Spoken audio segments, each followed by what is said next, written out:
Mulligan Centre du Golf présente la capsule équipement. Mulligan Centre du Golf pour un nouvel élan. Salut tout le monde, c'est le temps de la chronique équipement. Sylvain, on le dit jamais assez souvent, quand on parle de bois d'allée, c'est pas une question de numéro sur le couvre-bâton, mais c'est une question d'angle d'envol. Écoute, c'est une question qui revient fréquemment dans mes séances de fitting. Il ne faut pas regarder le chiffre, il faut regarder le degré. Un bois 3, ce n'est pas nécessairement 15 degrés, et un bois 5, ce n'est pas nécessairement 19 degrés. On va travailler plus sur les degrés pour améliorer la frappe du client. Ceci étant dit, on fait le tour de différents modèles cette semaine. On commence avec Callaway. On présente 3 nouveaux bois de départ. C'est la même chose du côté des bois d'allée. On a 3 versions. Oui, et pour la première fois, les ingénieurs ont incorporé la technologie FlashFace SS20 dans les bois d'allée. Oui, et on nous a dit que l'année dernière, étant donné que les limites de la puissance de l'ordinateur n'étaient pas en mesure d'optimiser FlashFace pour cette catégorie. Mais maintenant, c'est fait. On produit un effet trampoline comparable au bois de départ. Il y a la technologie Jailbreak, Face Cup, l'intelligence artificielle et une couronne en carbone triaxial. Il ne manque rien pour maximiser vos distances. Et comment on différencie les 3 modèles? Même chose que les bois de départ, le Maverick, Maverick Max et Maverick Sub-Zero.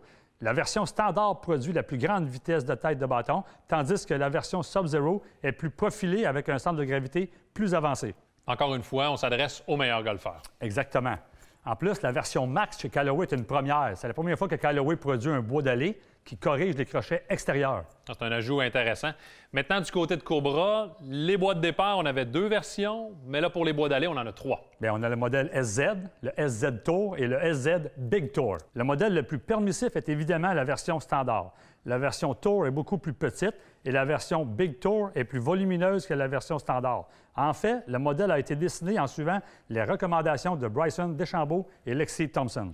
Donc, on préfère une empreinte plus grosse. Ça donne plus de confiance et en plus, le centre de gravité est plus reculé par rapport à la face. Tout à fait. Et les 3 modèles possèdent la technologie Baffler qui a été renouvelée.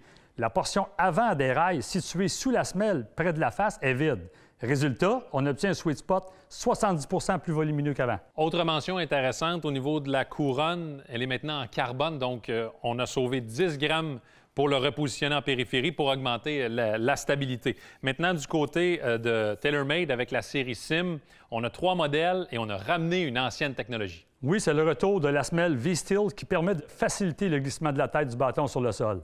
La version Sim Standard est une construction multimatérielle et possède une plaque en acier qui pèse 80 grammes. C'est énorme. On combine avec une face en titane Zetec qui est un nouvel alliage et la couronne en carbone qui fait en sorte qu'on obtient énormément de distance. On ajoute aussi la technologie Twist Face, donc on est pratiquement blindé avec cette version. On a 2 autres modèles, Sylvain, construction en acier avec une tige fixe, mais tout aussi efficace. On parle de tête légèrement plus volumineuse. Oui, la version standard est 180 cc, la version Max est 185 cc et 190 cc pour le bois d'allée Sim Max D. Donc, la progression en termes de grosseur est très légère. Toutes les technologies de pointe y sont, Twist Face, Speed Pocket et V-Steel. Finalement, Sylvain, shaping, la tendance reste la même avec la série G410. On offre 3 versions. En effet, comme les bois de départ, on a 3 versions, le standard, le SFT et le LST Shaping. LST pour une trajectoire plus perçante et SFT pour une trajectoire plus droite. Autre différence pour ce qui est des angles d'ouverture, la version standard offre le plus de choix jusqu'au bois numéro 9, tandis que la version SFT propose des angles plus élevés dans le but d'augmenter, évidemment, le moment d'inertie, comme par exemple 16 degrés pour un bois 3, 19 degrés pour le bois numéro 5. On propose même un bois numéro 7. Oui, on peut dire aussi que la version SFT a un poids situé dans le talon qui permet de corriger les crochets extérieurs. Merci Sylvain pour les précisions. Ça fait un tour rapide pour les nouveautés du côté des bois d'allée.